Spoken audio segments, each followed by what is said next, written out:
You are about to witness history in the making.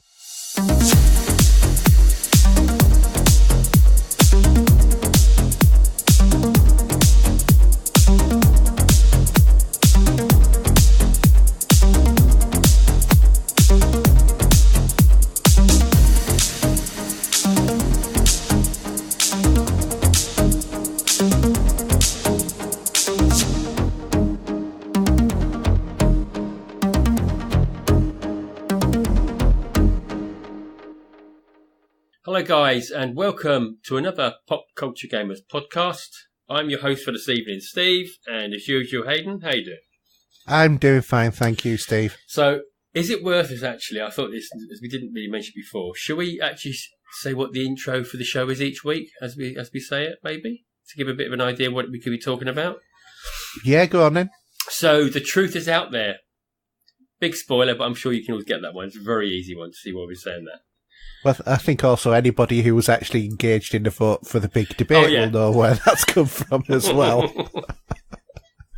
Yeah, because what we like to do is, even on the episode, we like to give them a name of some kind, so it might be related to a bit of content we chat about, whether it's movies or a quote from something like that. So, yeah, if you've not realised, that's what we do.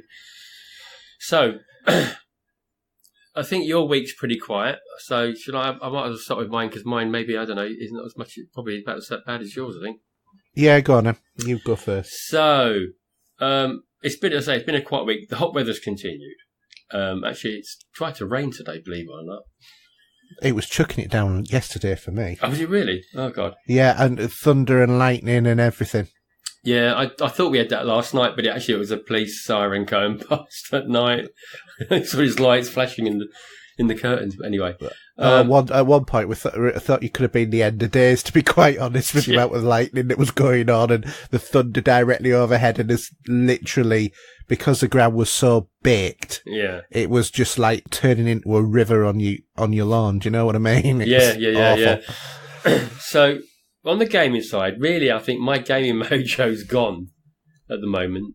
I've just not got any enthusiasm in this weather to really game. I don't know about yourself, if you feel the same. I think what I'm struggling with is I'm really starting more back into games with strong narratives, and it's very difficult to find one with a really good narrative, to be honest. Although I do think, not for the narrative, but a game I enjoyed, Far Cry 5, I think today, because today's Tuesday, I think today's the day that the DLC for that is released, so I might have to have a look for that. Yeah. Because that's the Mars one. Oh, okay. And then the next one after that is Zombies. Oh, that'd be right up your street then. Yeah, both of them. Yeah. So, gaming this week, so really, I've gone back to starting to play Final Fantasy 15, and I'll have a little talk about that later. Also, after listening to Major Nelson's podcast this week, I picked up 911 Operator, which is really quite interesting to say the least. But I say, talk about that much more later. Talk about that later. I did see you playing that, and I was thinking, what? Did you know what it was? Yeah, I realised what it was. I just thought it was just such a wacky, off-the-wall game to play. And it's something you can, it's something you can pick up for a little while and just put down again. So with my gaming mojo being short spurts at the minute, so that sort of filled a void for a bit. Really, this week though, not a lot going on. Saying that, I did my daughter popped down on Sunday, and typically as kids do, I get a WhatsApp text at 7 a.m. saying, I'm coming down today, you around?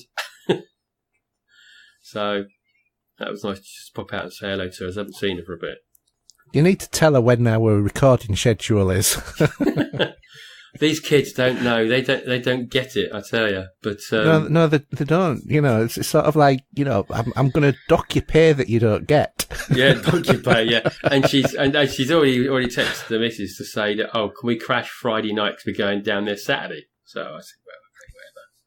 You'd have to sleep on the floor though. No pussyfooting around if you're going to stay out off the cuff like that. Yeah. Something else I did. I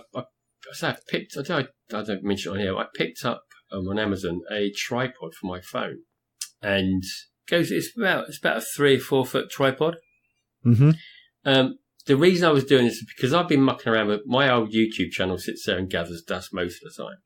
Yeah, and I started doing some experiments with putting vinyl on there and just playing tracks from soundtracks, and it seems to get quite a few views. Does that hit the copyright? No, stuff? I don't get. No, it doesn't. But you know what I did? When I put on Instagram that went through fine and people were loving it, then I put it on Facebook and Facebook told me to get lost. Georgia. But then on YouTube, it doesn't get touched. It might be because you're not monetarising your videos. If you were, I bet you anything that would get touched straight away. I noticed there were some other people out there that do this that have got a hell of a lot of followers.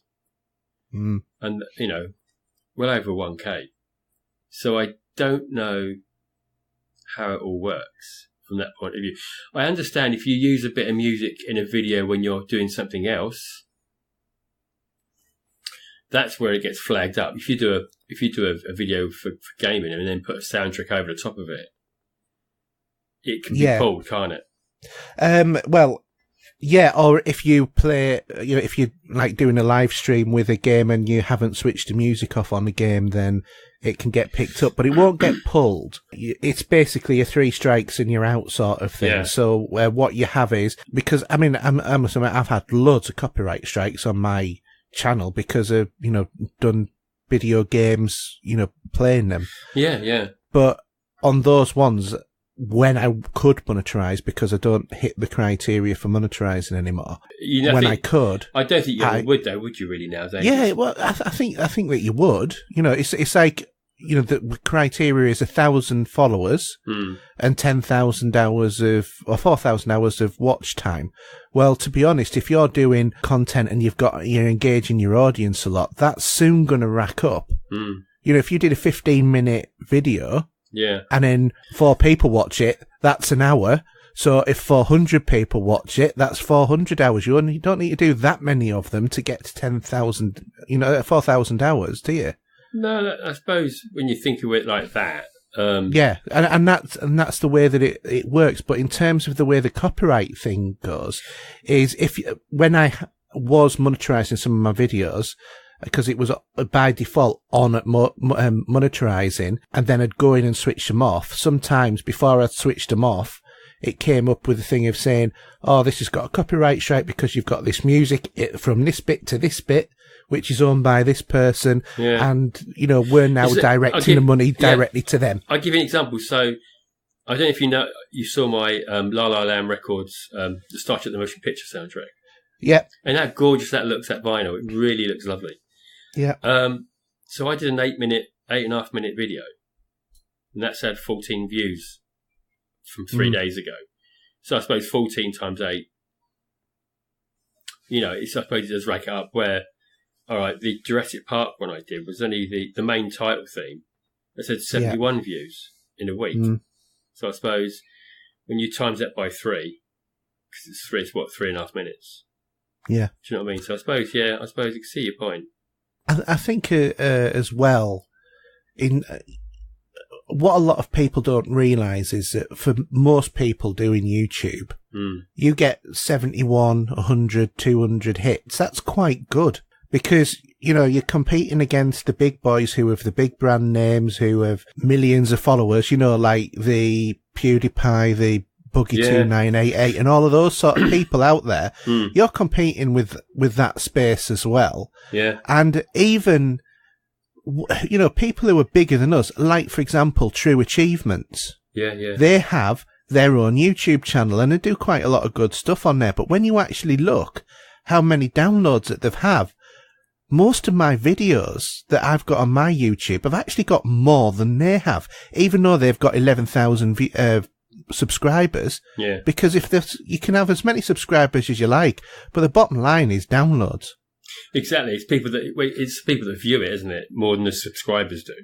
Yeah, exactly. And I think that, one of my highest videos about 2K, somewhere in the region of that. And then, I've got other ones where it's got like a couple of dozen, but it's very much sort of trial and error with YouTube and hitting on things that people like. And if you hit on something that they'll like, it'll be a massively popular video. So, for example, I did the cheaper out of the two sort of like PlayStation Elite controllers, the Nacon Revolution controller. I did a one of that. I got hundreds of views of that video, but because I it was something that people were actually interested in. And of course, you've also got to remember as well is YouTube stopped promoting your stuff after 2 weeks. Yeah. So after that, that video's dead unless you can promote it yourself in different channels, because it'll cease to appear in people's, you might be interested in lists. Well, I suppose with the hashtags and everything else, though, to try and keep it alive. No, but they won't pick it out. They'll pick out fresher content. Oh, okay. So that's what I mean. You've got to do the active promotion then, unless it suddenly becomes popular, and then they'll continue to promote it. So it's just about knowing how YouTube works. Yeah. To get the most out of it. For me, it's just a bit of fun. There's no real end goal as, I'm going to be this certain person. Because it's not. It's, it's just a bit of fun. And you sort of enjoy doing it. So the idea of me getting that tripod is so I can aim it at the right height to the turntable and just leave it there without me holding it with my hands, basically. Yeah. Well, I mean, and that makes it a bit more professional in terms of how you do it. Yeah. And that's what you want to do. I mean, it's like, for example, what I did, because most of my YouTube filming I do on my iPad. Yeah. And what I did was buy an adapter for the tripod I already had that screws into where the camera would normally, and it holds my iPad in place. Yeah. And it works an absolute treat. So, and also, like you, got one of the little, lapel mics. Yeah. As well, to plug in. That's right. Although I seem to have lost mine at the moment. I've got the little bag that it comes in. Yeah. The little pouch, but I haven't got the actual mic, so I don't know where it's gone. I haven't tried that part yet, because there's a decent microphone on the phone itself, as well as the screen as well, obviously the camera. Yeah, but it does a better thing of capturing your voice. I mean, I'm going to give it a go. I'm going to do 2 recordings and just see what the difference is like with using the phone and using the mic, and see what the difference is. Yeah. So I've been sort of playing with that at weekends.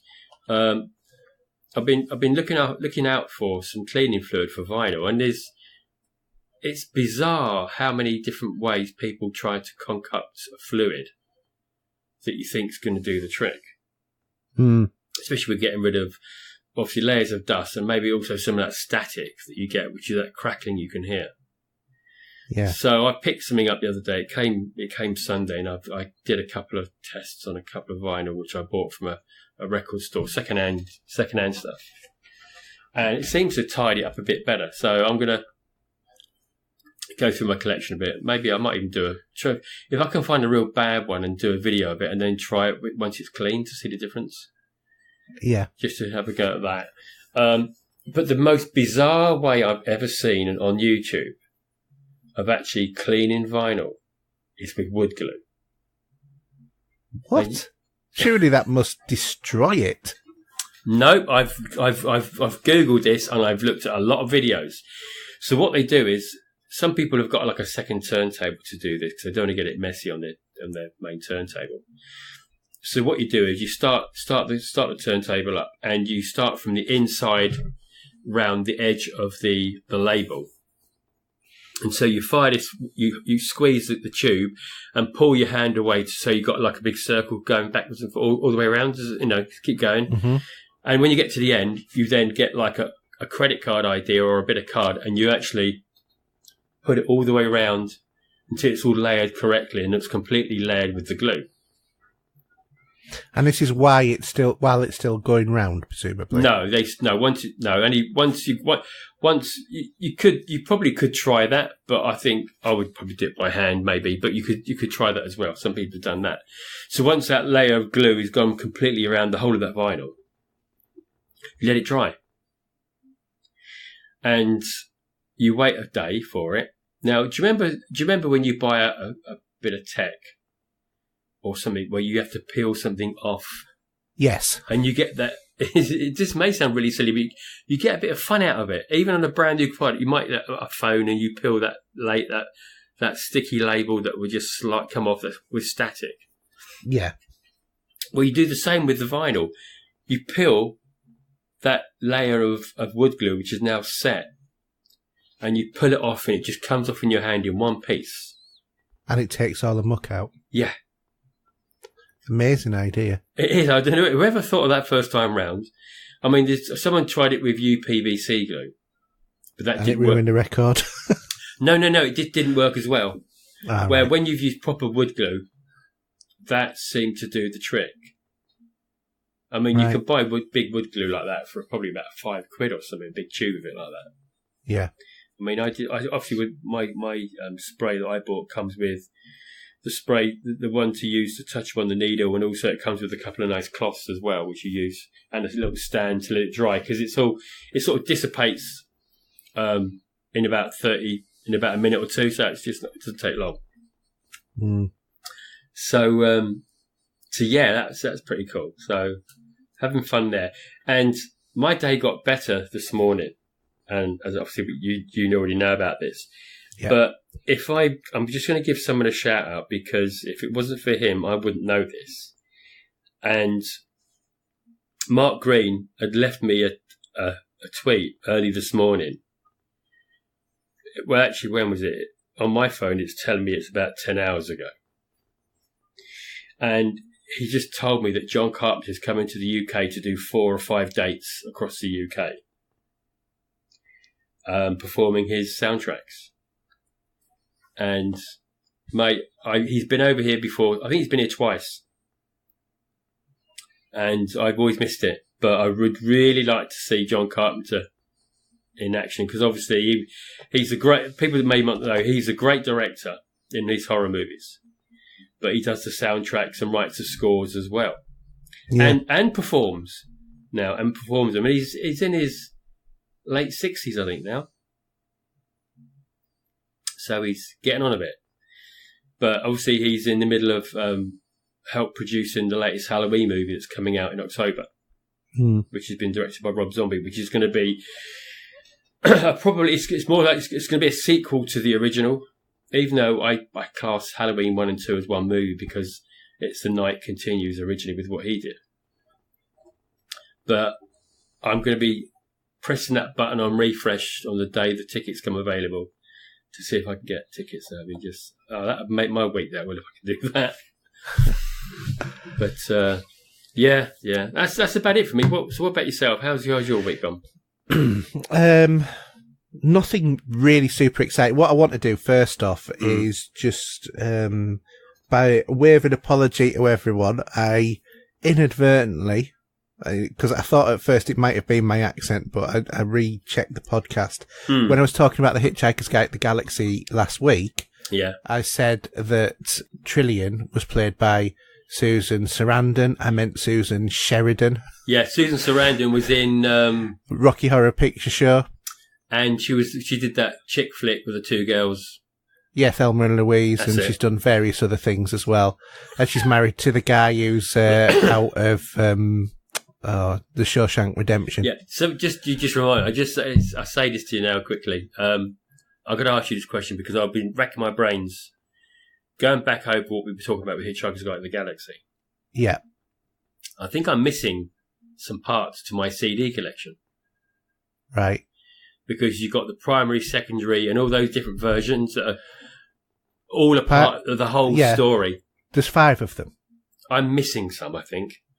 How can you can't, because you said that you had the primary, secondary, and tertiary phase in your big box set. Yeah. And then you said you had the quandary and quintessential phases. Yeah, but there's another one. There is, but that's only released in the last couple of years. That's the hexagonal. Well, is it the hexagonal? It's a hexagonal phase because it's based around the book called And Another Thing, which is not Douglas Adams. Okay. So, in terms of the purebred original, you do not have.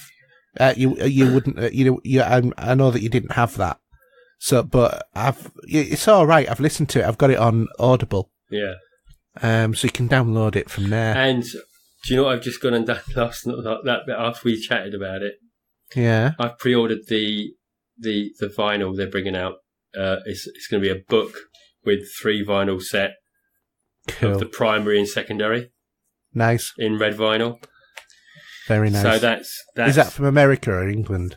That's from the UK. It's a UK. It's a UK thing. Yeah. So they're releasing those phases, which they're saying's been done for the first time like this. But it's a nice book with it as well. So I've pre-ordered that, and that comes out 24th of August, I think. That's not far away then, is it? Not now, because it's the end of the month, isn't it? Yeah, we're getting that way. Yeah. It's amazing so, how time's progressing. Even though by the time people listen to this, we're going to not have Prime Day. It's going to go and blow in the dust, isn't it?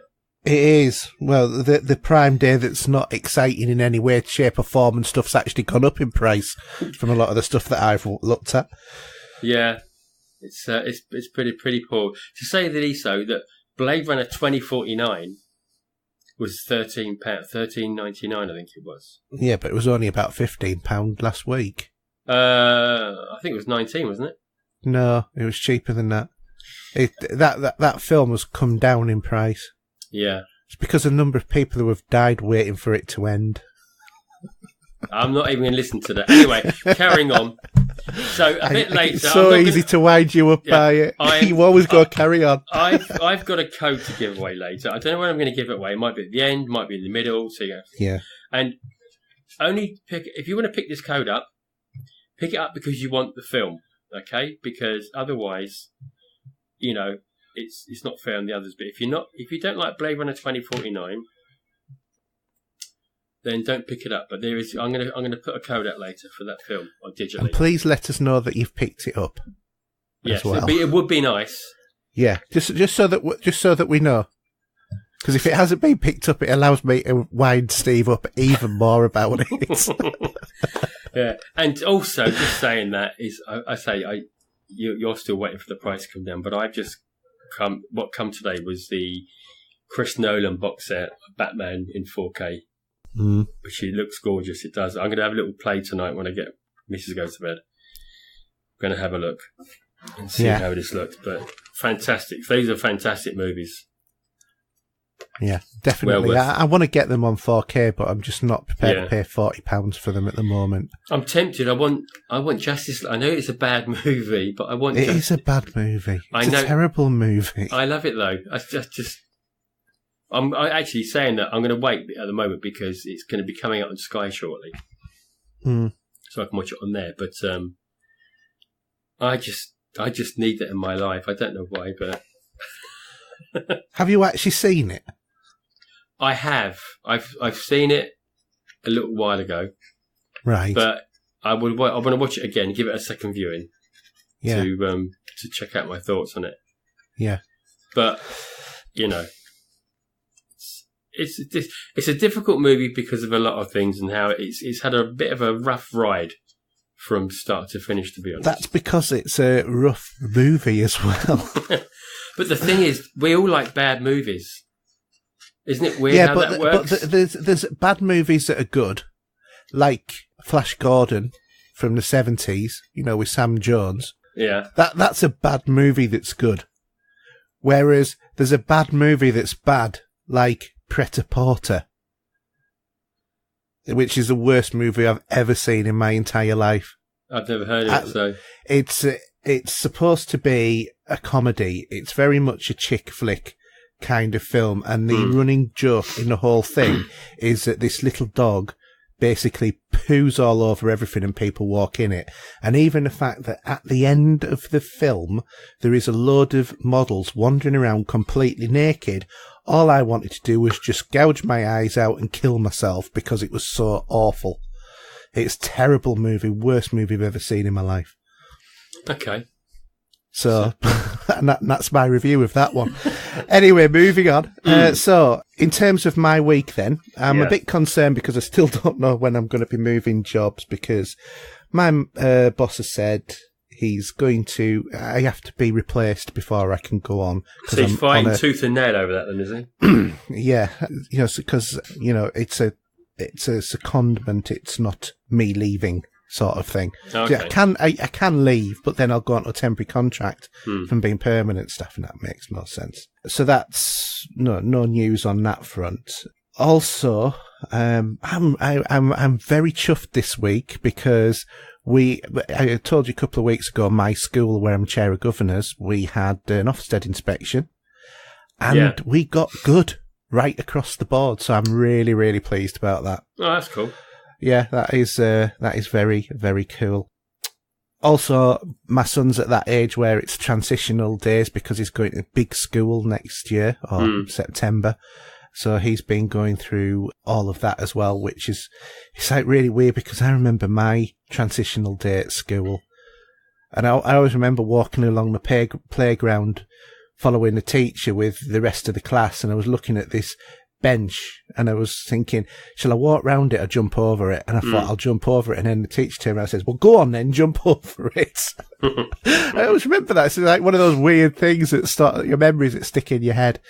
And then the last thing, really is I've been in discussions with someone who got in contact with us because they're running a podcast convention. Oh, of course, that's right. Yeah, you had that email, didn't you, from that? I did. Just this email came out of the blue from this promotion company or events company who's running a podcast convention in Scotland.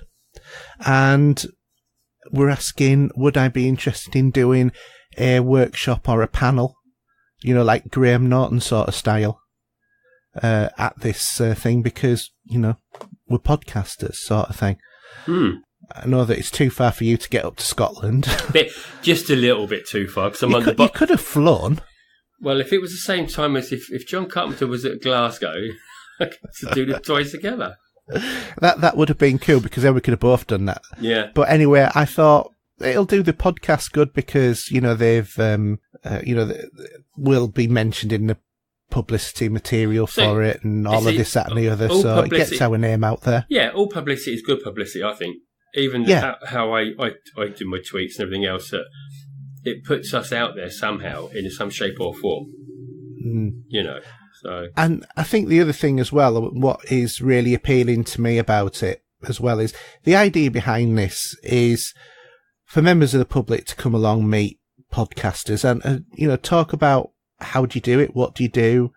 What do you need to do in order to get there and this, that and the other. And, there are a lot of people out there who want to learn how to do podcasts because I think podcast was something that was really popular when the iPhone first came out, which is really when podcasts first started popping up, and then went away a bit and then started to generally, grow in popularity again. And, I've learned a lot over the last few years with doing the previous show and then producing that previous show and then now producing this with you. Yeah. And it's sort of like, I'm happy to share that with people, because it is can be quite frightening when you think about everything that you do have to do. You've got to source hosting. What sort of hosting do you want to do? Music. Where do you get music from? So Ian Russo, thank you very much for the music. Just a bit of a plug for you there for Ian Russo Music. And all that sort of stuff. So, and I'm happy to, talk to anybody when they're looking at doing that sort of thing, about it. Cause I don't see, I personally, I see it as that there's plenty of room in this area because it's effectively public radio, although it's not transmitted. Yeah. And, if you've got good content, whether or not you help someone else to get good content as well, even if they're doing the same thing, if people like you, they'll still come to you. So, I'm not precious about anything like that. So I thought, it'll be nice to meet people, who are interested in podcasts. It'll be nice to pass on what I've learned, and also it'll be just good for the show. So, and why not? You might get some feedback that, so it all helps in the long run, doesn't it? Yeah, exactly, because we do like to listen to your feedback as well. Obviously we assess it to say whether or not we agree with it or not. We had a rocky road with that sometimes in the past. So yeah, we have not with Pop Culture Gamers, though. No. But we have had Rocky Roads. But, you know, we do listen to people. Yeah. So, and, you know, we do want to do, you know, more interactive stuff, I think, on this podcast, which actually, might be a good time really to mention about the idea that we talked about last week, which was the Room 101. Yeah. Because, we've agreed that's what we want to do. Maybe we thought maybe if we can get the interest going, maybe do one Room 101 debate a month. And I haven't really spoken to you about this, Steve, so it's a bit used for you as well.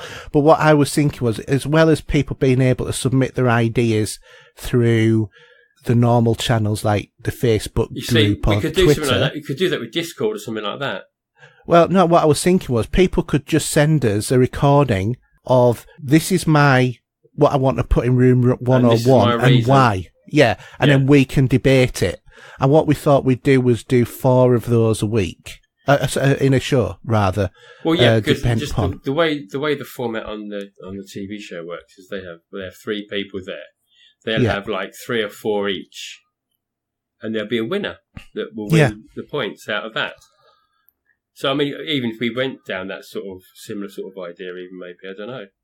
Yeah, I mean, we need to sort it out a little bit more, but we thought in the next couple of weeks that we might go and do something along those lines. So that being the case, if you like this idea, then, you know, send us an email with your audio recording or your Room 101 suggestion with your reason why to podcast@popculturegamers.co.uk, and I'll pick them up. And then if you send us an audio recording in MP3 format, at least 96 kilobits a second, I'll then put it into the show, so that we'll get to hear your voices as well. Yeah, that'd be great. We're going to keep this clean. Yes, that is the one guide. We better put that out there first. Yeah, that is the one guideline is, you know, keep it clean, think about how you would talk to your grandmother and your mother-in-law without profanity. Just basically, just nice normal speech, not effing and jeffing. I mean, if we have like a load of questions with the same sort of idea, sometimes we can throw them in one little.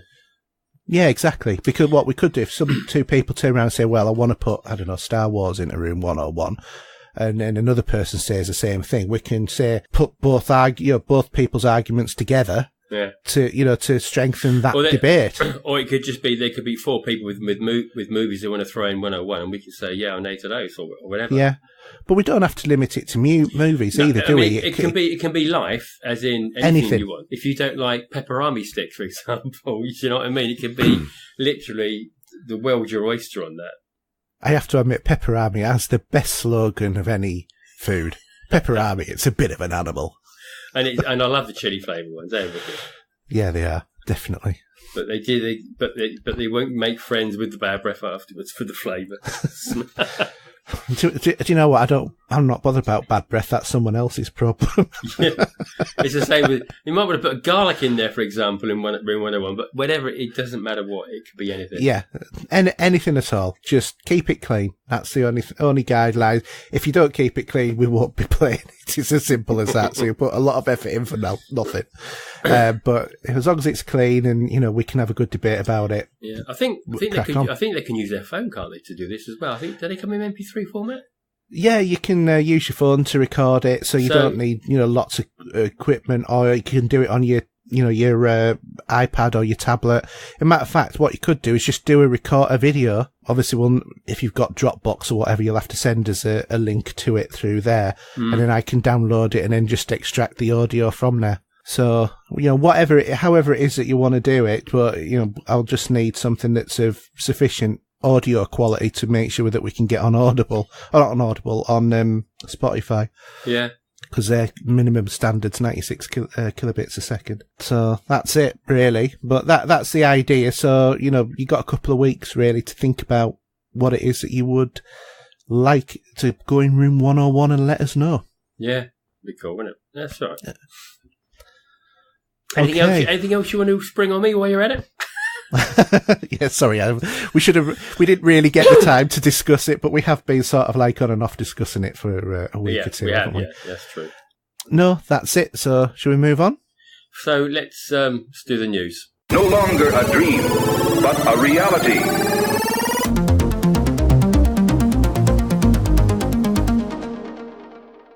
Okay, so as you've been a good boy. You put the news in now. So one of the news I'm well aware of. One of them I thought was there to a certain degree. But do you want to give us both of those or three of those? Okay, actually? there's three. Three. You go ahead. Go far away.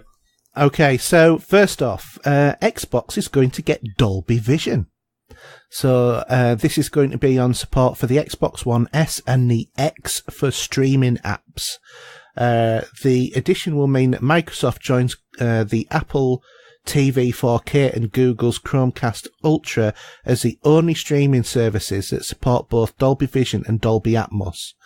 Netflix is one of the first apps to be updated with Dolby Vision, and it's not clear if Microsoft... Can I just butt in here? Yeah? I've been watching Dolby Vision on Netflix for months. Yeah, but you're in the preview program, aren't you? No, I'm on Netflix. If I use my TV with Netflix... Yes. Okay. They have Dolby Vision on that. On your TV? Yeah, and Dolby Vision is there in black and white in Netflix, saying this is in Dolby Vision. Yeah, but that's your TV. What's saying here is that it's one of the first apps to be updated. Oh, okay. I do apologise. Yeah, I'll take that back. But in terms of the consoles, which would include things like the Amazon Fire and stuff like that, not the TVs. No, what I'm saying is Netflix has it in the background already with certain other products. Yeah, it does. It does. Yeah. But in terms of the Xbox, then it's one of the first apps that's going to have it. I'm going to say I like Dolby Vision. It looks pretty cool. Yeah. Some of the TV shows that we watched, Star Trek Discovery, seeing Dolby Vision. Yeah. And Lost in Space, for example. Yeah, both fantastic looking shows. Yeah, they really are. Yeah. Do you know what? I really want them to release Discovery on 4K Blu-ray. Well. It's about time that they did. It's when 6 months. The new show's what? Is it not this year now?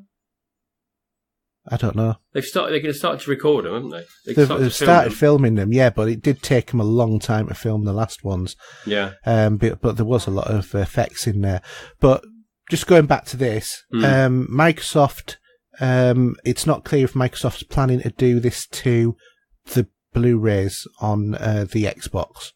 So it might just be for the streaming apps. The update is being rolled out to Xbox insiders now. And if you don't know what Dolby Vision is, Dolby Vision's considered to be superior than HDR10, and it adjusts the brightness and colour of scenes with metadata support for up to 12-bit colour and higher brightness than HDR. Yeah, this is more the movie companies in LA. Yeah, I've been playing with this a bit more often than most at the moment, but it is pretty cool. I've got to say. I'll have to have a look.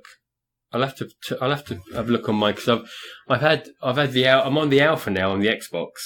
Yeah, so am I. And you got that, didn't you, the other day after mine? And I've had a few updates. But I was already in it. That was a strange thing. I got the thing of, do you want to join? And I was already in it. What? Not the alpha, but the one before the alpha. No, the break it one. The break it one, the very earliest one. Yeah, they'd already put me in it when they sent me the invite to go in it. Okay. That was really weird because I was thinking, where do I change it? Because I'm already there. You go to manage your profile and in there you can change it. I did that, and it said I was in it. Okay. So I don't know what that was all about, but yeah, there you go. Next bit of news, Destiny 2. It's a bit of a non-news item, to be honest. But Destiny 2's next expansion of Forsaken is coming in, 2 months. Less than 2 months, anyway. And now the Entertainment Software Ratings Board has released their official description of the expansion. And the expansion is getting a teen rating for blood, language, and violence because evidently there was swearing in part of it. Oh my God. But it's been a 16 for ages. When I saw this as a news item, I thought that is the strangest bit of non-news I've ever heard. It's probably not even worth wasting your breath over it, really. Well, I mean, to be honest, there's a 13 rating, isn't there? So are they saying it's now 13 rather than 16? Or is it 18? Because there's, and there's also 15 as ratings. So which one is it? Which teen rating? Because the article didn't actually say, but I just thought it was really weird that, I kind of assumed it would be a 16 automatically. Yeah. Because the rest of the content is, so it can't go backwards. If anything, it can only go, 18. But anyway, it's a bit of a strange one. Do you want to do the last one, or do you want to do the new releases? I'll tell you carry with the news, and I'll do the new releases as you're in full swing there. All right, so the last one's about Commandos, if you remember that game. So Calypso Media has purchased Pyro Studios and the rights to the Commandos IP, which could mean remasters of the old games. Previous titles include Commandos 1 to 3 and Commando Strike Force. Simon Helwig, lovely name that one, founder and global manager director for Calypso, said that the acquisition will include the development of completely new games for all platforms, but also extensive adaptation of existing titles for contemporary technologies and platforms. So in other words, remasters. Yeah, that's just a long-winded way around it, isn't it? Yeah, of saying remastered. Why say one word when you can say 20? Yeah, it's like there's nothing like playing English, is there? It's like the Re-Mars-Tered version. Oh, I've been playing the Re-Mars-Tered version as well. Oh God. Okay. More about that later on. Yeah. Okay. So, should we swiftly move into new releases? Yep. So, not a lot coming out at the minute. Very, very poor. It is, isn't it? So, we've got 3 titles for you. There probably is a lot of rubbish under the carpet somewhere, but we don't do anything like to give you the rubbish, only the good stuff. So, Sonic Mania Plus, PS4, Xbox One, and the Switch from Sega is on the 17th of the 7th, which I think is now, isn't it? Yep. We have Adventure Time Pirates of the Equidition, PS4, Xbox One, Switch, and PC from Bandai Namco. That's on the 20th this month. And Slain Back from Hell on the Switch from Merge Games, also on the 20th as well. So, not a lot. No. Does 911 come into that as well, or not? Or did we mention it last week? I can't remember if we did or not. Okay, well, we'll talk about that later. Charts, would you like to do that? Okay, so at number 5, we have Mario Tennis down from number 4. At number 4, down from number 3, we have FIFA 18. We have 3, down from 2, The Crew 2. At number 2, a new entry of Jurassic World Evolution. And at number 1, we have Crash Bandicoot Insane Trilogy. Is that down to us? It's number 2, do you think? I think it definitely is. Definitely. I think we've promoted it so well with our glowing recommendations. I think so. And Crash Bandicoot, now, this has been on the PlayStation for a while, so is this... Yes, it was an exclusive on the PlayStation. It was, so this is down to Xbox bringing it out now. Probably put it into number 1 slot, maybe. Yeah. It's probably it's the 4K remaster of the remaster. Yeah. As it were. So, they've released it on all platforms this time. So it's, excuse me. You can touch the evening, can't you? Do apologise. Yeah. Keeping you up. He needs his cocoa and go to bed. I know. The old man. I'm not that old. No, even Nikki was surprised when I told her how my real age. He said, well, no, Haydn said you were so-and-so. I said, bloody no, I'm not. Anyway. I said to him that you were 6 years older than me. Yeah. Which is what you are. But no, so, he's had me another 3 or 4 on top of that. He's a wind-up merchant. He's a wind-up merchant. It's Nicky. He is. It's bloody awful. Anyway. We'll go straight into gaming then, because this is going to be a very short and sharp and sweet, I think, at the moment. But here we go. Here's gaming. Okay. Do you know what? You've got loads. So I tell you what, because I feel like I haven't got a lot, I want to do mine last. Because it's a bit okay. Because I haven't got my mojo with me. So, do you want to start with yours? And we can swiftly move on with Jurassic Park, because we love that game. So, we did a segue, and there you go. So, yes, Jurassic Park Evolution. I've been playing a little bit more of this because I was a little bit behind where you were. I've opened up the third island, and I'm going about this a complete opposite way of how you do the rest of the game, because obviously the third island is a sandbox where you have unlimited money, which is very nice. Although I was a bit disappointed when you build a research station, you can't actually send anybody out to do digs from the sandbox, which seems, well, why do you bother building a research station? Well, that's why I think you should leave that to the end. Well, I've already built it, so I'm not going to rebuild it again. No. What I mean is, once you've with the other islands where you can do your research. Yeah. Once you've unlocked all them dinosaurs. Yes. That's terrible. So I can't tell you what I'm seeing right now. Anyway, once you've researched all those dinosaurs, then you can make the ultimate park, I suppose.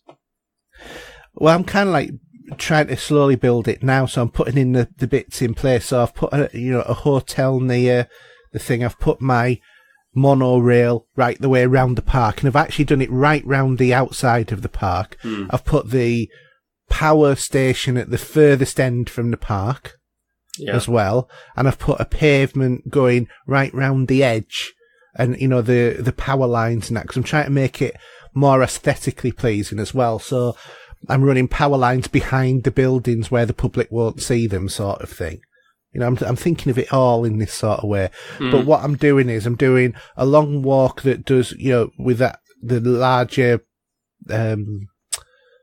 walkway with all of the, street signs that come up. I've put those, that's the main path going right the length of the park. And then I'm going to have the carnivores at the furthest end of the park with a couple of barricades.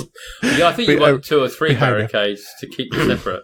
To be fair, touch wood, by velociraptors and whatever they are, in my carnivore park in Island 1 are behaving themselves very, very nicely. Although I do notice that the velociraptor is just constantly wandering up and down the fence, obviously looking for a weakness somewhere. With the perimeter, have you electrified it?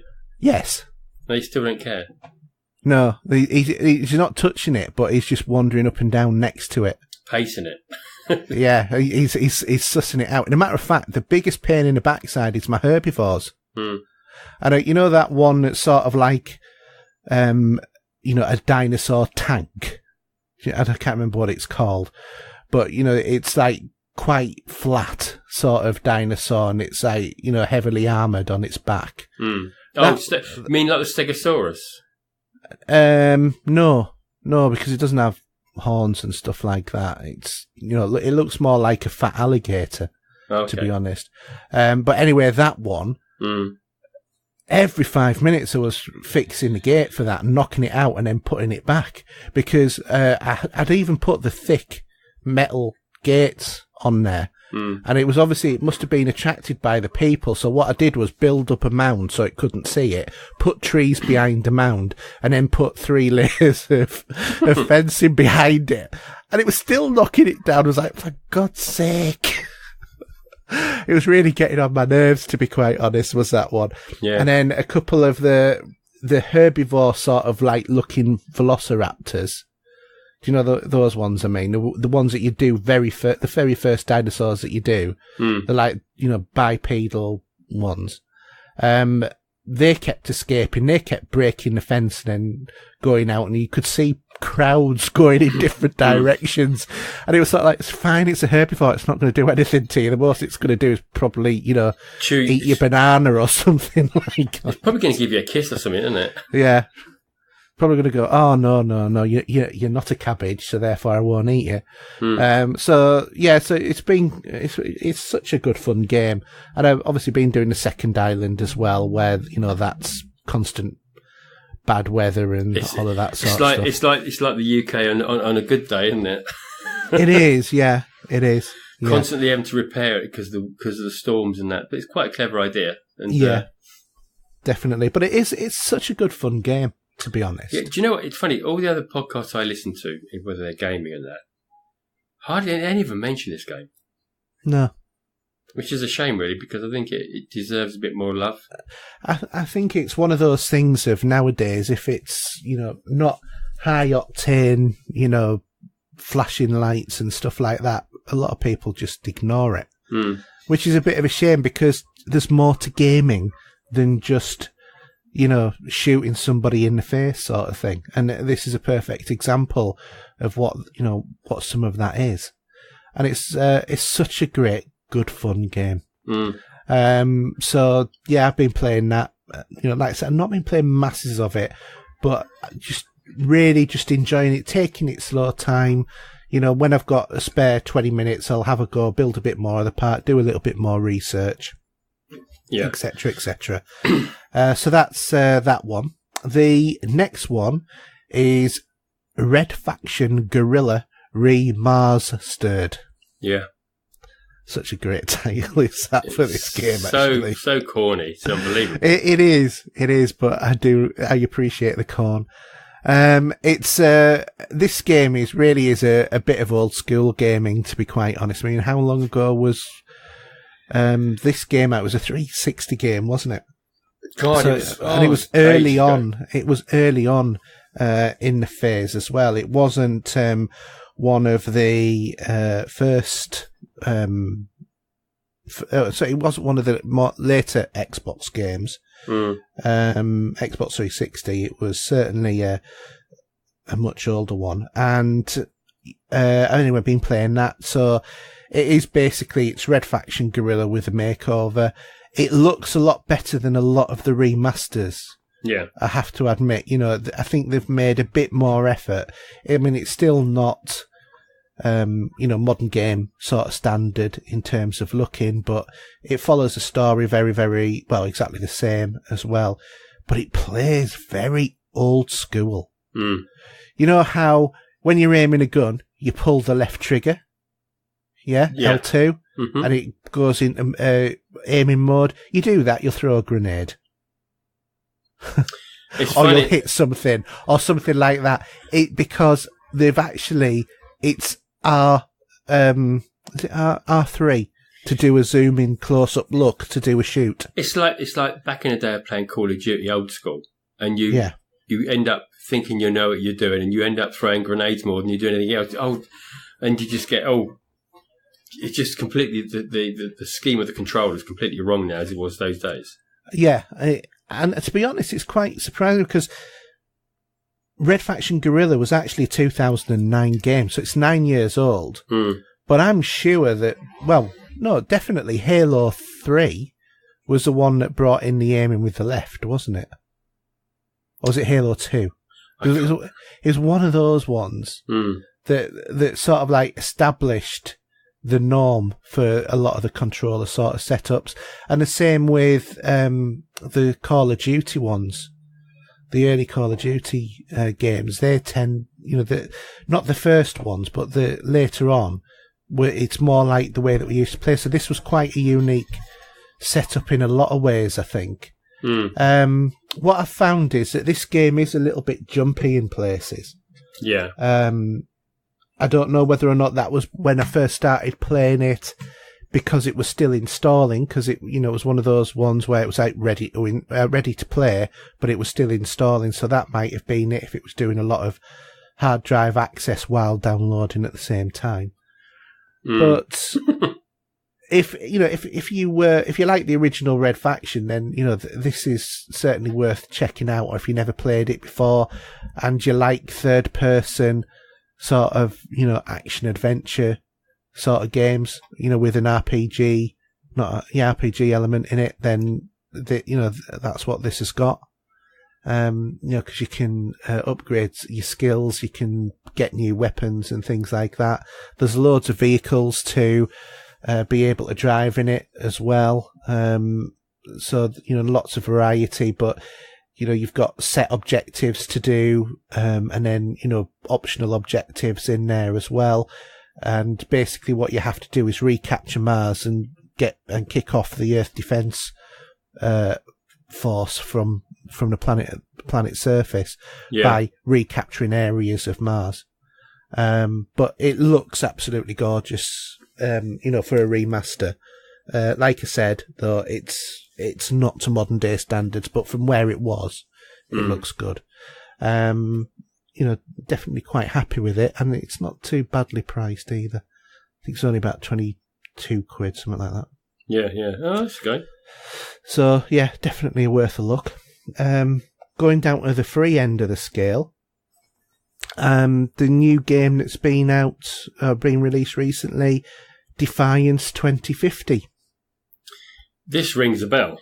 Yeah, well, if you remember, a few years back, there was the Defiance TV series and video game where you played an Ark Hunter, and it was on Earth, but Earth had been terraformed by aliens who had visited, and, humans were much decimated in terms of their population, and, a lot of places had been completely turned over into this alien landscape.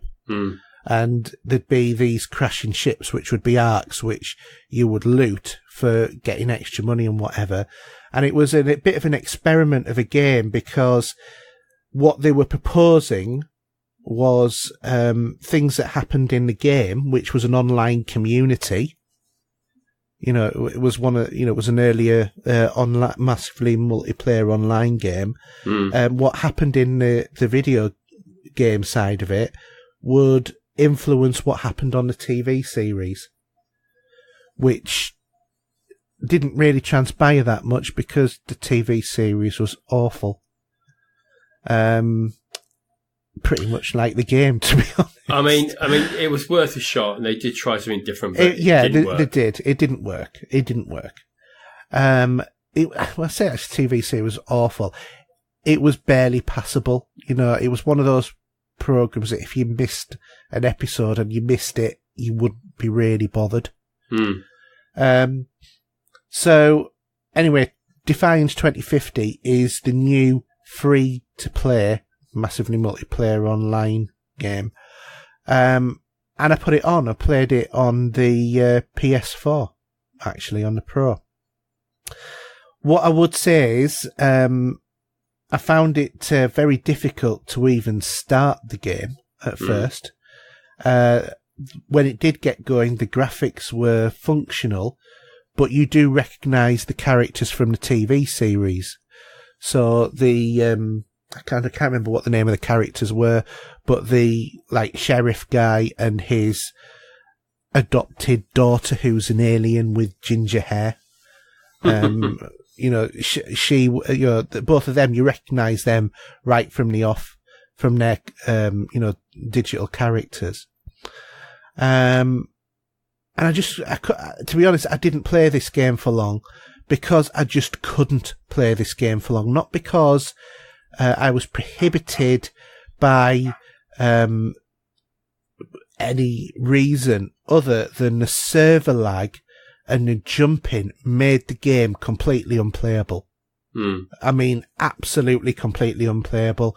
You would see a bad guy coming at you or running across, the landscape, and you would be firing at him, but the server lag was so bad that you were probably firing about if it was in real life, probably about 8 meters away from where he was standing at the time when you were shooting.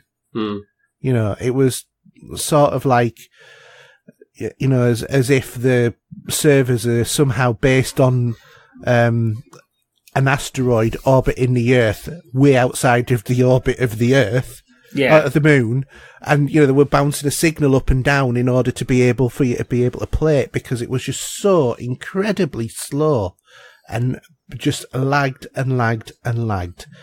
It might be because it was new, But to be honest, there didn't seem to be, while there was people playing it, I've seen more people in games. So, but that's not to say that, there isn't more people that I can't see playing that game. But I felt that the game just felt more broken in terms of the way it was playing. And like I said, this is quite hot reflections because my amount of time in this wasn't very long. It was long enough to get past, the basic sort of intro and start exploring the world a little bit. But I just lost interest very, very quickly because of the jittery jumps and the server lag. It was, like I said, awful. And what I actually did was I exited to the title screen. And then I thought, right, I've got to go out. So I powered down my PS4 into, the quick start sort of mode. Yeah. And then, that was all fine. And then when I tried to restart my PS4, wouldn't come on. I kept booting up to a black screen, and then it'd flicker every now and again, and I'd see a glimpse of something, related to this game, but it was, like literally a split second. And then it just went blank again, and I tried leaving it, didn't work. I tried restarting, it didn't work, and basically what I had to do was a complete warm reset on this. So, holding down the power button to restart the whole machine before it would actually, because it wouldn't even, if I pressed the PlayStation button, it wouldn't even go to the home screen. So, I think this is because the game is broken. Yeah.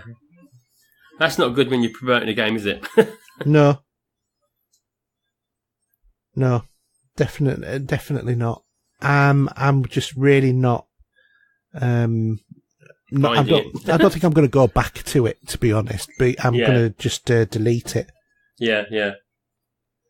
Because I just didn't like the way that things, it went with with the crashing when I went into restricted power mode. Okay. So that's that really.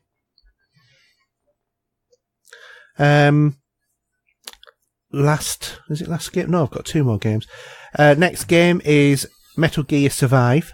Oh yeah, was this a free weekend or something, wasn't it? It was, yeah, but it lasted longer than the weekend. Yeah, and it's based on a Metal Gear franchise, but there's no Snake that you can play in it. So you're an infected soldier who protected Mother Base, and is sent through a wormhole to find a cure to a disease because you're already infected with that disease, basically. Okay. So it's all still about, like the continuation of the last Metal Gear game. Yeah. And the game's a survival action adventure with a bit of tower defense played from a third-person perspective thrown in. Is that a bad move, though, with the tower defense being thrown in there? Well, to be honest, as soon as I started realising it was tower defense, I started in some parts. And not that I actually had to use the tower defense at any point that I played it.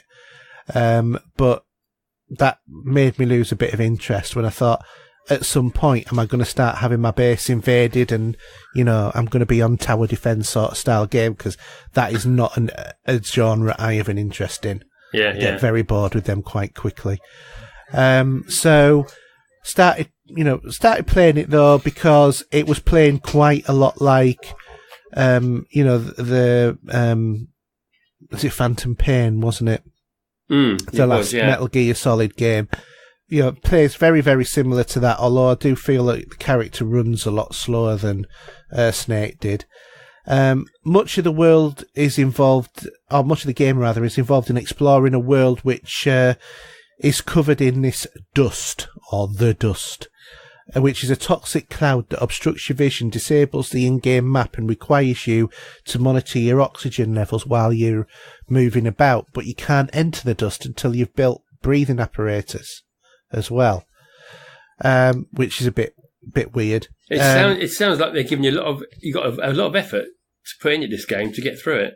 There is a lot of effort. So initially I played it and it looks fun and I was really quite enjoying it. But there were aspects of this game, because the other aspect of this game is it's a survival game. Oh, I don't like the sound of that. Yeah. And as soon as this is to me where the game started to turn me off. How long did it take you before you switched it off? Oh, I've played it for about... I'm not sure how long I've played it for. More than a few hours, certainly. I'll have to have a look up, see how long exactly it is that I have actually played it for. But I was playing it for a while, certainly, because you have to go out and you have to hunt food, and you also have to, hunt for water.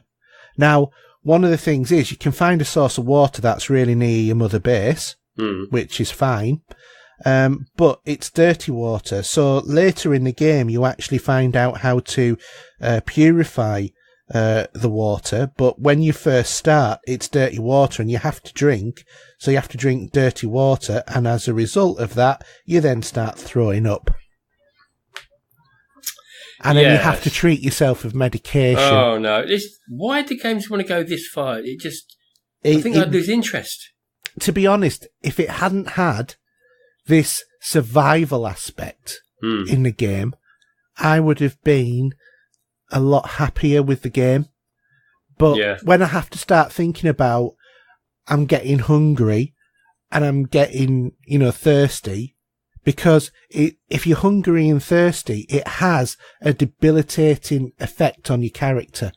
And the other thing as well is you have to cook food.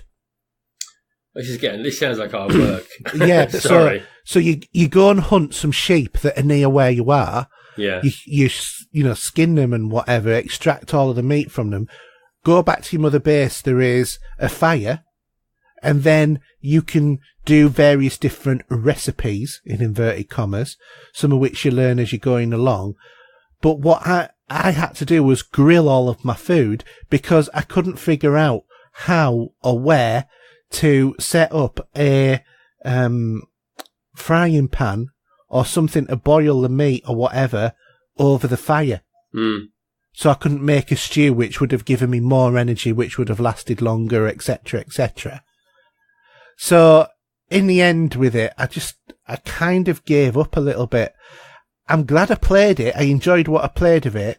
I spent about 3.5, 4 hours on this game in total. So, it's not a full sort of review in terms of what I'm saying, because obviously I haven't seen a good majority of the game. But certainly from where I got up to, I was starting to get a little bit, I'm fed up of having to I was having to go quite a long way to find some microchips that he wanted me to find as a mission.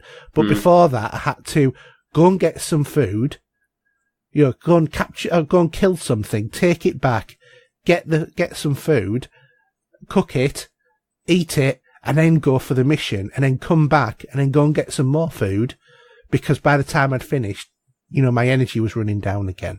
And it was just sort of like, this isn't fun. No. In what point of the design phase did the people who were making this game say, I've got a cool idea, let's make it a survival game? Because whoever had that idea should be shot and fired. It was stupid, because it's taken what was actually quite a good game into something was quite mediocre, to be honest, because you're fighting against these sort of like headless zombie things with like crystals growing out of the head. It's not normal people that you're fighting against on this. And, some of the aspects of the game are quite good. Like I said, I never tested out the tower defense stuff. I did build bits to it. And also in the base, it's a base that has been abandoned. And there are bits of equipment in there. So once you hit certain milestones, you then, are able to operate a new piece of equipment. So one of them is about upgrading your skills and your stats, so that you get more stamina, you can last longer, etc., etc., you can fight better, whatever. So there's all of that sort of aspect, which is fine, but it doesn't come fast enough to stop the management of your own health being the primary driver in the game, which it shouldn't be. You know, this strikes to me a bit like the No Man's Sky. Right, okay, so I need to get so much of this to get to fix my ship. However, that's going to take me an hour, but it's going to take me 50 minutes just to keep myself alive for that hour. 50 minutes of that hour in order to do it, because it's actually 10 minutes to do what I need to do, but 50 minutes of it is just making sure that I don't die. Yeah. And that's sort of where this game ended for me. And I'm really glad I played it, but I'm glad I played it on a free-to-play basis rather than having spent the cash, because this would have been something I'd have been taking as X to get changed. Yeah, absolutely. So, anyway, that's that game. My last one, different pace entirely. This one is called The Station. And I thought it, to be honest, given the fact that of what we're going to be talking about, this was quite an apt game to play. So it's about a space station, and the story is mankind has discovered sentient alien life that challenges everything that we know. What we do know is that these aliens, there are two species on this planet which are at war, and they're very belligerent in terms of what they're doing. But humankind determines that the rewards of trying to make friends with these aliens outweighs the risks to human society. So they dispatch an undetectable space station with 3 crew to research the alien culture and find out how we can establish peaceful alien relationships. So that's the background story. However, Earth becomes unable to contact the crew, and you're sent to discover what happened to them. So your mission is to explore the station and piece together all of the clues about what's happened. Essentially speaking, if you've played Tacoma, it's that sort of game. Okay. So it's a walking simulator with a bit of puzzle thrown in, but with a sci-fi twist. Really, it's got a really good, strong narrative in the game as well. It's very atmospheric. I found it really, really enjoyable. And it's not the longest game in the world either. It's like, I could probably, if I'd made a note of everything that I'd actually done, probably complete the game in about half an hour. Oh, but really? if I was playing the game as the game, just normally, that would have probably been about 2-3 hours. I'm estimating to play it. So, but it is an indie title, so it's not, it's not massively expensive. But that's the sort of game. But it is worth playing because it is really quite atmospheric. It's sort of like that alien sort of twist, but in terms of, you feel like something's going on, but you're not seeing what's going on, as it were. Okay. I didn't get to play Tacoma, did I? Because the game I had didn't run well for some unknown reason, so I sent it back to the digital land and got a refund. So, do you know what? I think you would love Tacoma, and I can't understand why that didn't work well for you. No, it was slow. It was just laggy. If you know what I mean by that, it was just dreadful. Did you try uninstalling it and reinstalling it? I can't remember. I did. No, I gave up. I think I'd lost my patience with it at the time. So that was that really. So, well, have a look at this one, because I don't think this was massively expensive, to be honest. And it is worth playing. I really enjoyed playing it as a story.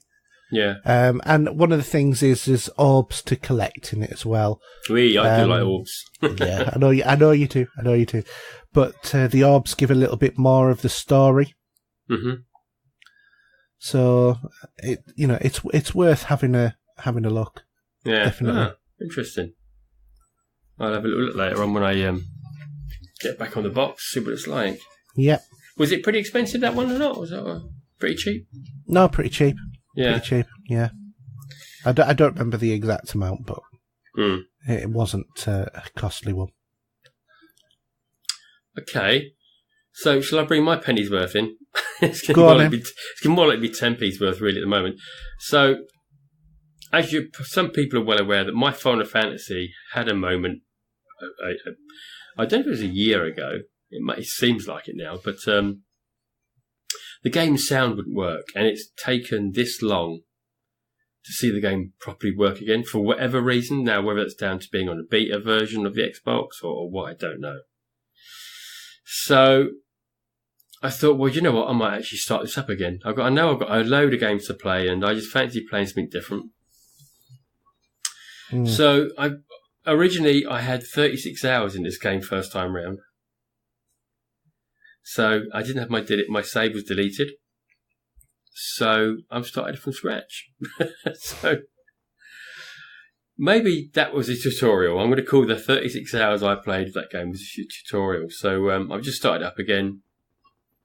I've got a bit of a better idea how the game functions and how it works and the mechanics of it. Yeah. So I might get a better deal out of it. Also, what I've decided to do is I've just chucked it on easy. Because it's that sort of game, there's a lot of content there, so it would just make life easy for me. Well, to be honest, a game like that, you want to do more of the story, don't you? Yeah, that's right. And there's a hell of a lot of story involved. Even some extra bits and pieces have been added to the game as well to give you a different ending. I don't want to go into that now because it's just the way that the game, people weren't happy with it, I don't think. But it's a great looking. It looks gorgeous. The sound is great as well. I just love Final Fantasy as a brand. So for me, it's nice to just dip back in this, really. You know what? I do as well, but I just can't be bothered playing them because they're just too long. Yeah, it depends what you want to get out of a game. Say you want a bit of story, you want to get more story, but this might give you that if you want it. I don't know. I think, to be honest, my view of Final Fantasy has been very much marred from when I played Final Fantasy 12 and did that 24-hour, initial slog of the game not being wonderful. Until you got into the open world bit. Until you got into the open world bit, but I never got past it because I never got past that boss because every time I'd nearly killed him, he'd just get us, he'd get one of the people, and then because it was so finely balanced, that would be it. Because then you couldn't, once one had gone, you knew you were dead because you didn't have the ability to have one person healing the others while the other two attacked. Yeah. Because that's the strategy I believe that you had to do. And when I've watched videos about people doing it, and that battle was 20 minutes, and I did it about 7 times.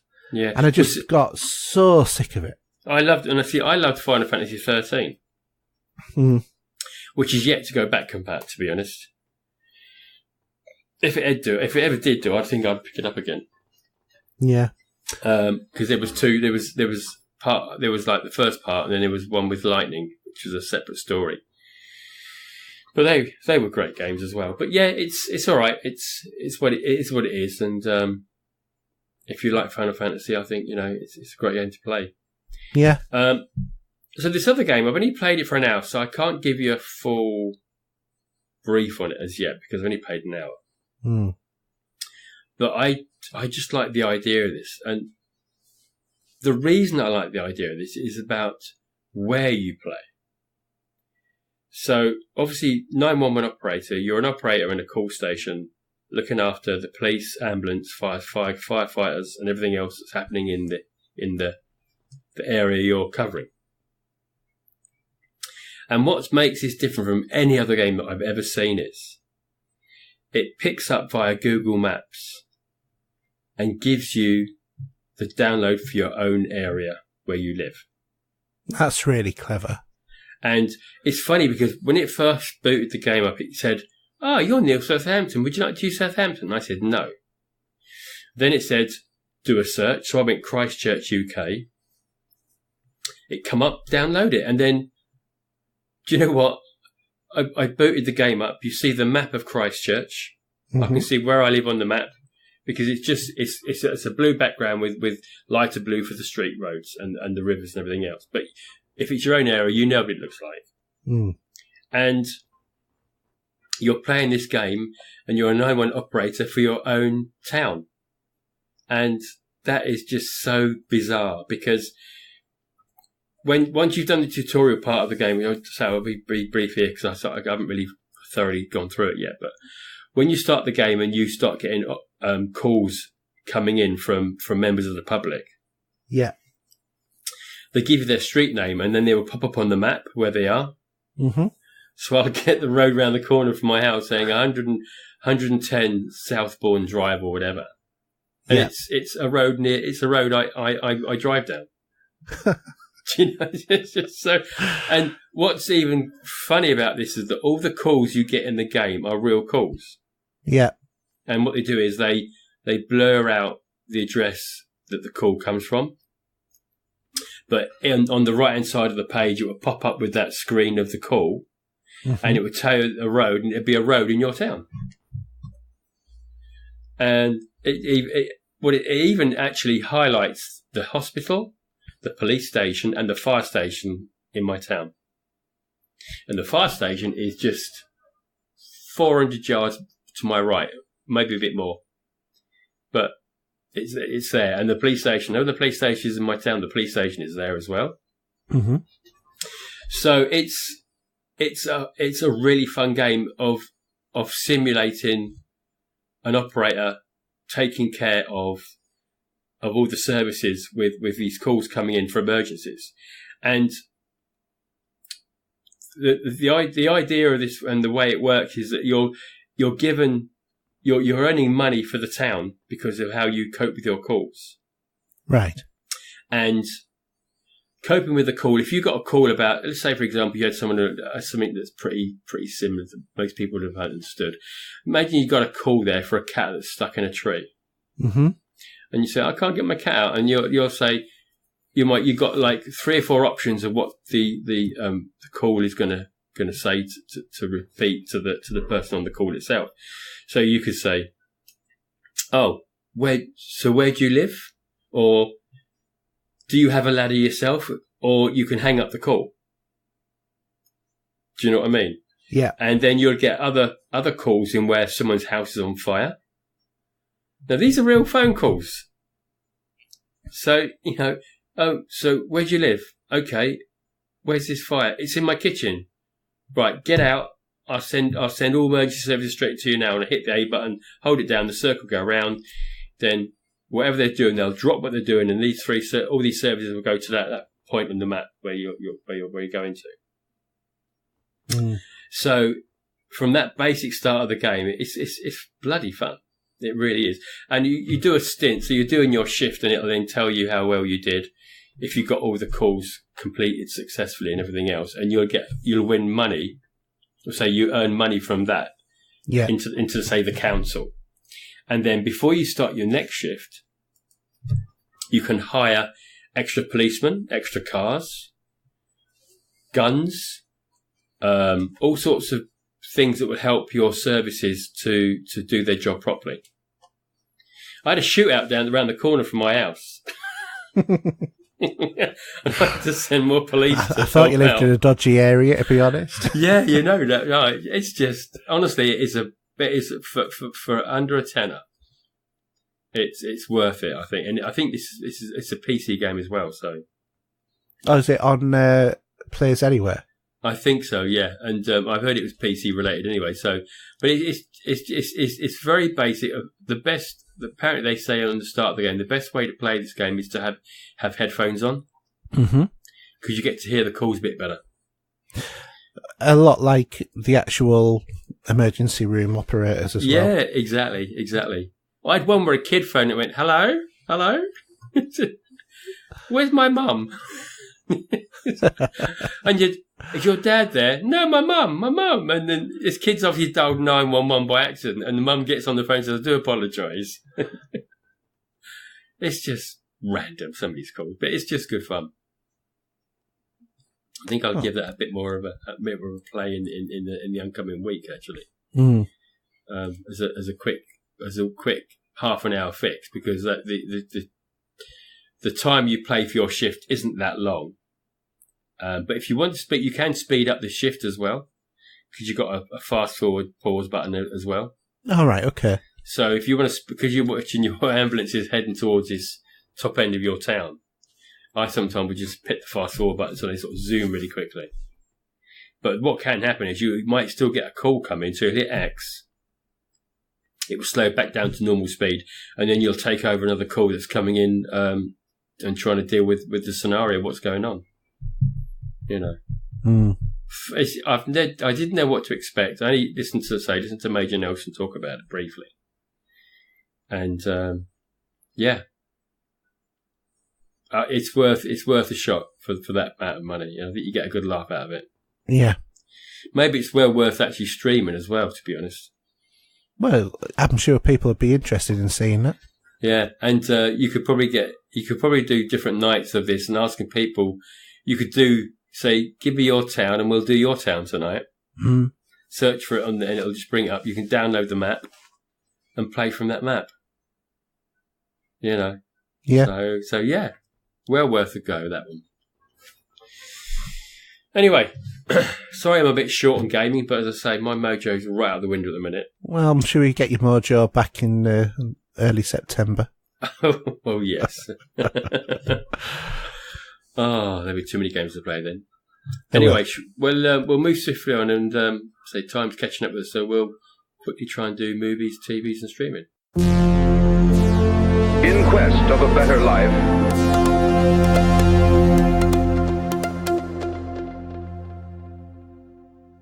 Okay, you've got a bit of news there on the Emmys, and is it Star Wars related? Would you like to chat about that one? Yeah, sure. So, Star Wars Rebels, the animated series, has been nominated for 3 Emmy Awards in the categories of Outstanding Children's Programme, Outstanding Music Composition, and Outstanding Sound Editing. Also, Star Trek, not to be outdone. I was going to say, if you're going to have Star Wars, you've got to bring Star Trek into it. I am. Star Trek Discovery was nominated for Outstanding Prosthetic Makeup and Outstanding Sound Editing for a comedy or drama for 1 hour. Also up for Emmy Awards in the same category, American Horror Story, Cult, Game of Thrones, The Assassination of Gianna Versace, American Crime Story, Homeland, Stranger Things, and Westworld. One of our favourites with Ted Danson, The Good Place. Yes. He's up for Best Comedy Actor. Oh, really? For The Good Place. Yes, he is. Also, Evan Rachel Wood for the Best Drama Actress for Westworld, along with Ed Harrison for Best Drama Actor. Leanna Headley is Best Supporting Actress for Game of Thrones, is also up for an award, as is Diana Rigg for Best Guest Star on Game of Thrones as well. Oh, was she in that? Was she? She was, yeah, she was. South Park and The Simpsons, so your family show. Yeah, my kids and me, yeah. Yeah. You're up for a nomination for Best Animated Programme. And the awards are on the 17th of September. Ah, cool. We'll look out for that and see how that goes. Yes, definitely. Yeah. So, tell us about this Black Widow movie that could be coming. Well, not much to really say at the moment, but according to THR, Australian director Kate Shortland is helming the film with Scarlett Johansson reprising her role as the assassin. THR claims that the Black Widow will take place before the events of the first Avengers movie, but there is no official release date yet. Interesting. See where that comes. Okay, so if we move swiftly on, we'll do some releases. So we've got cinema, DVD and Blu-ray. The cinema releases, which is pretty good this week. So 13th of July, we've got Incredibles 2. First Reformed, Marrowbone, and Racer and the Jailbird, which I've never heard of that one. No, neither have I. 20th of July, we've got Mamma Mia, Here We Go Again, and that's all I'm going to say about that one. Yeah, Here We Go Again. Escape Plan 2, Hades. Isn't that the Sylvester Stallone movie? I don't know whether or not it is, but I think it's a follow-up to Escape Plan, which was Stallone and Schwarzenegger. We have Hotel Artemis, A Prayer Before Dawn, and Madame. Yeah. So there's a couple there that may be worth a look, and the rest, I don't really know much about those ones, but there you go. That's the releases. Isn't Skyscraper out the same week as Incredibles? No, Skyscraper's already out. It was last week, wasn't it? Oh, was it last week? Okay. Yeah. I keep seeing them advertised together for some reason, but... Well, it's because The Incredibles is the next big movie that, summer blockbuster sort of thing. Yeah, because my son's going bonkers to see it, which is quite amusing because I can't remember the last time we watched The Incredibles. Well, I'll tell you what, you might want to watch it before you see it because apparently the movie starts literally at the end of the first one. Oh, yeah, I'm going to. Definitely going to. It'd be worth a watch like that. Yeah, I did enjoy The Incredibles, to be honest.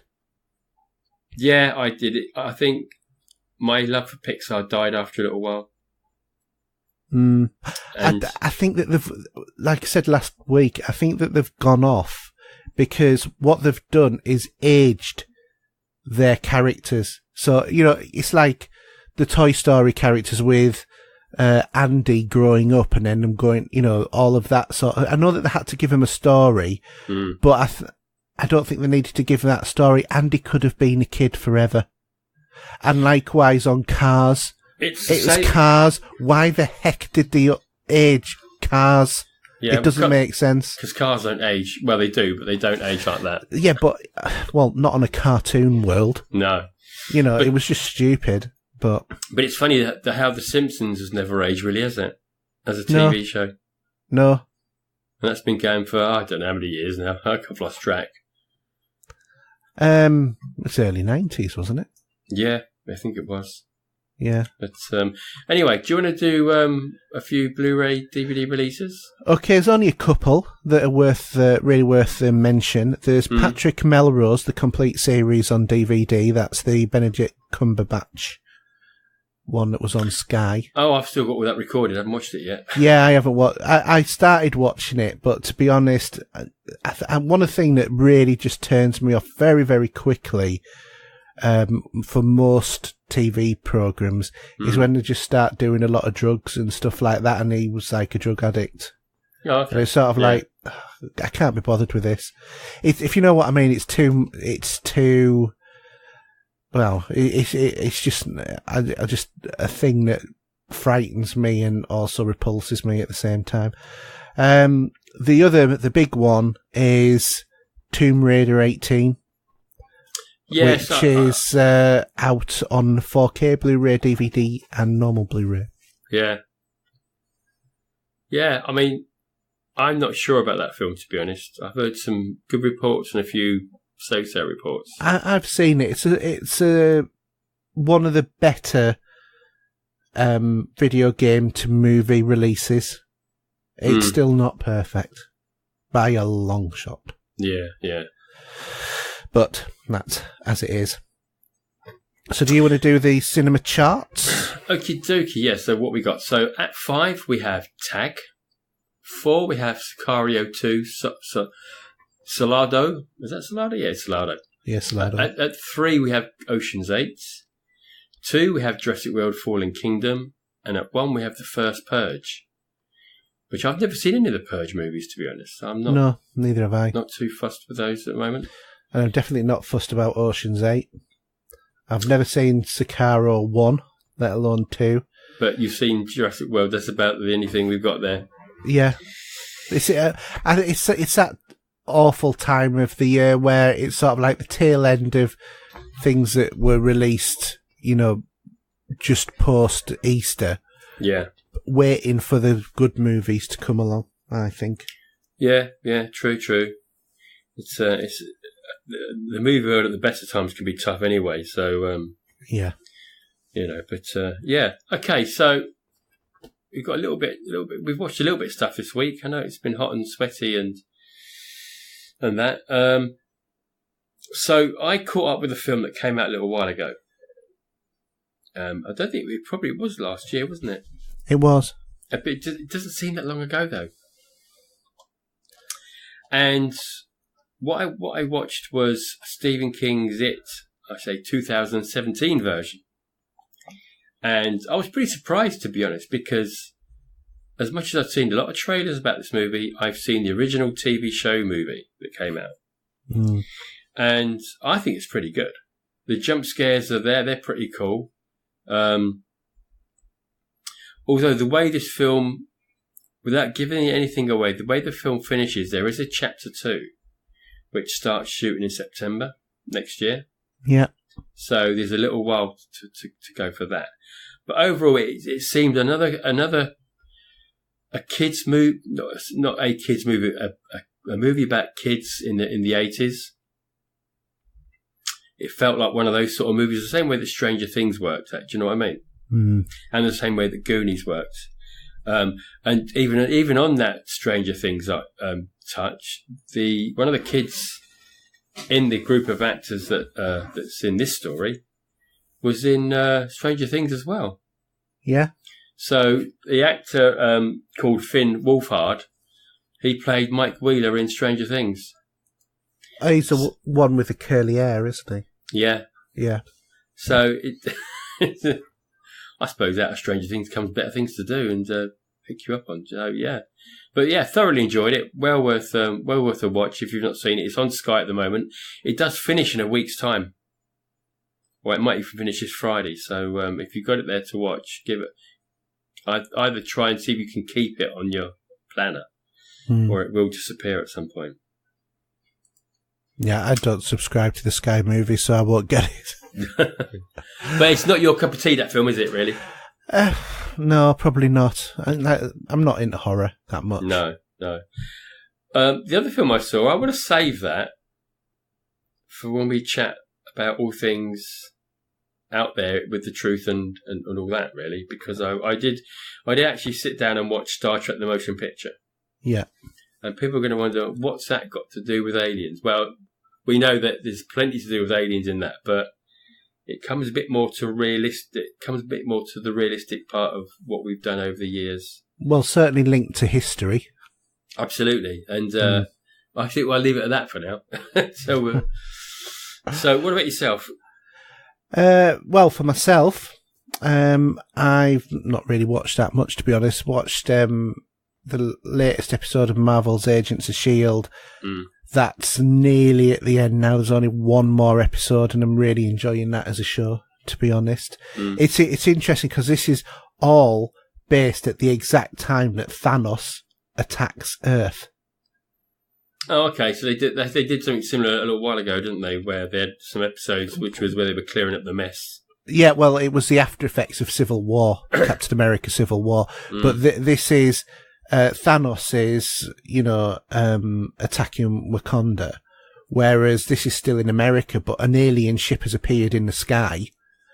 And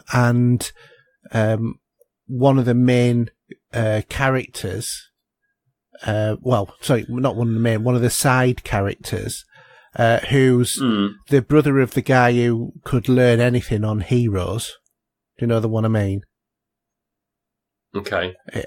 He played the politician on Heroes, the TV series. Yeah, I know you're about. Yeah. Yeah, he's he's a general in the US Army on this, and he's been infused with this stuff called gravitonium, and he's got like superhuman powers now, but he's also mad because he's been tortured by Hydra and stuff like that. So it's quite good.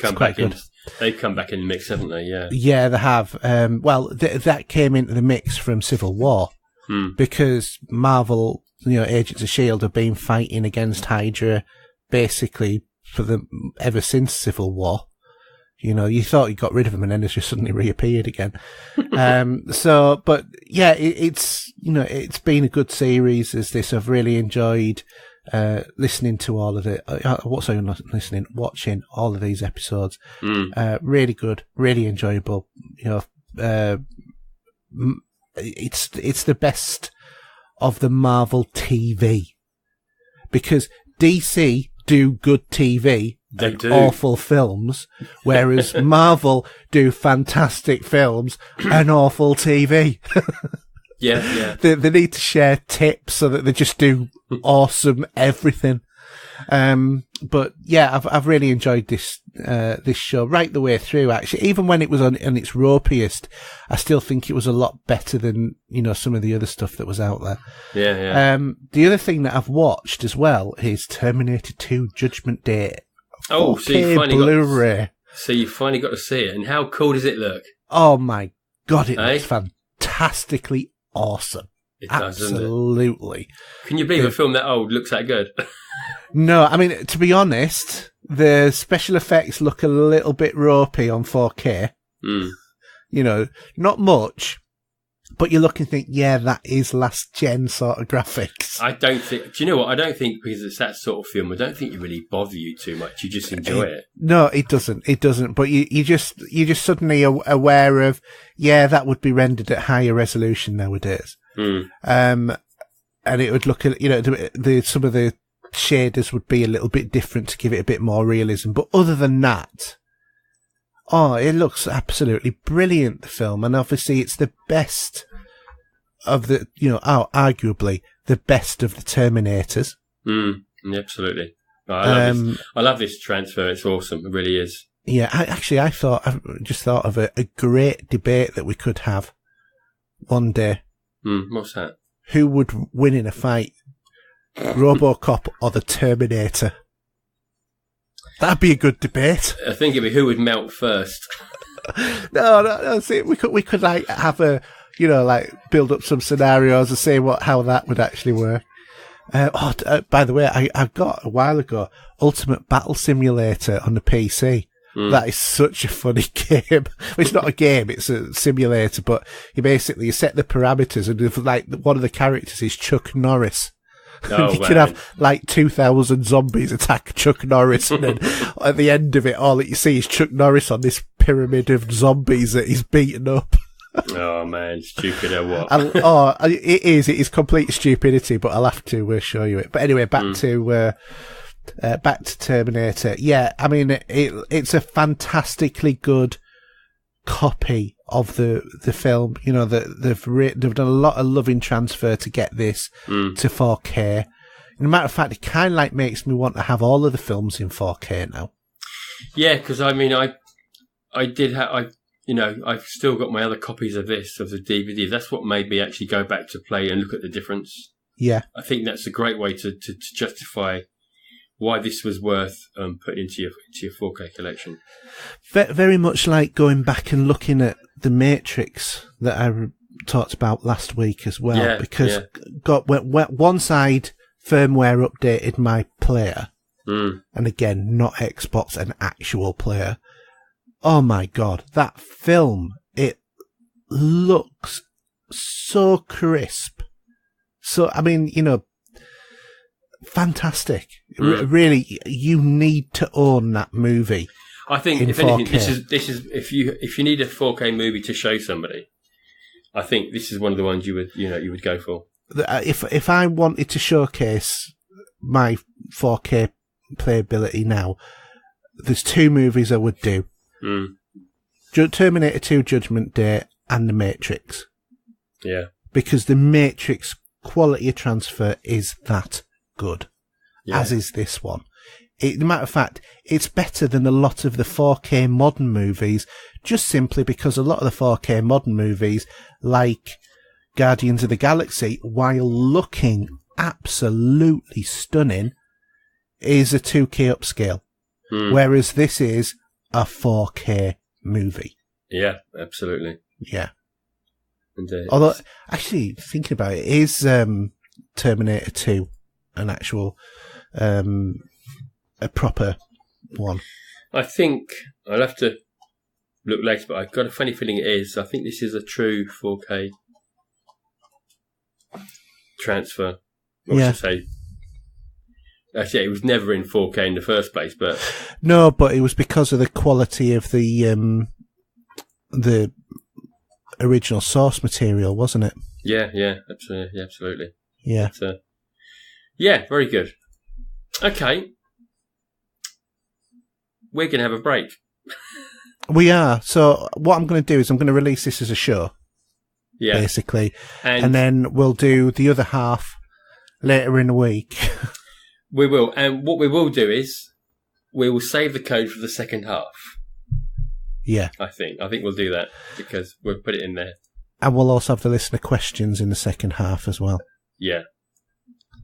So you can pause now and wait and then carry on playing, or you can imagine it's a two-parter. Yeah, exactly. So you'll have this very shortly. Hopefully tomorrow. Would you like to do an outro, or should we just cut it dead? Yeah, well, no, we'll do it. We'll do an outro like we would normally do, and then we'll just come back and just do the other two sections. Yeah, I just feel like we should just go. That's it. Bye. See ya. Yeah, well, some people, this might be the first time that they'll have listened to the show, so it might. So be we don't be rude, do we? No. So contact details. So myself, Twitter @Steve007, Pearson ID the real Steve007. Xbox, Steve007. Email is steve007@popculturegamers.co.uk. I don't even know what my YouTube channel is, even though I will promote it a little bit just to see you can see what I'm doing at the moment. But I'll do that. if you go to the Pop Culture Gamers YouTube channel, we should just have to search for Pop Culture Gamers because we need people to subscribe to that. So we need 100 so that we can give it a name. So please subscribe. Then your YouTube channel's promoted on the side of that anyway. Yeah, that's it. So we'll put that in that link anyway. So yeah. And yourself? Right. So my contact details. Basically, I'm HRJ UK on everything apart from YouTube. So YouTube, just search for Haydn Rees-Jones. On Twitter, HRJ UK, PSN, Xbox Live, Steam. Everything else, HRJ UK. Email is hrjuk@popculturegamers.co.uk. Don't forget, we also have a Facebook group as well, which is, funny enough, called Pop Culture Gamers. Also, if you've got any inquiries, you can email podcast@popculturegamers.co.uk. Also, don't forget, if you do want to submit something for the Room 101 idea, and if we don't get 4, we're not going to be running with it. So, if you do want to submit something, please send it to that email address so that I can pick up the audio for it. And then finally, we have our website, which is http:// popculturegamers.podbean.com. And there we go. So, should we just go straight into it and say it's good night from me? And it's good night from him. Good night. Good night. You are about to witness history in the making.